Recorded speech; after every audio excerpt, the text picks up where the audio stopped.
اور کس جیوز کے زمانے میں اس کی ہسٹری کیا تھی، یہ کس طرح رسول خدا صلی اللہ علیہ وآلہ وسلم کو ملا، ان تمام چیزوں کے بارے میں ذکر نہیں ہوتا. تو آج سب سے پہلے ہم یہی جاننا چاہیں گے کہ فدق کی ہسٹری کیا ہے.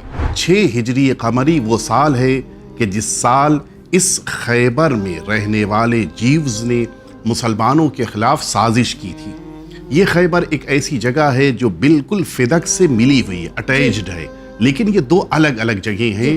ہم آگا آپ سے جاننا چاہیں گے کہ آخر کیا وجہ تھی جو رسول اللہ یا جناب زہرا کی جو آخری جو جنازہ اٹھا گیا تو ان میں اتنے کم افراد تھے. لیکن یہ ایک مظلومیت ہے کہ جناب سید عالمیان کے جنازے میں مختصر سے لوگ، وہ بھی بالکل چنندہ افراد شریک ہوئے، اور ان کی یہ مظلومیت کا پہلو ہے کہ آج تک جناب سیدہ کی قبر مبارک کے جو آج ظاہری طور پر ہے وہ بھی ویران ہے.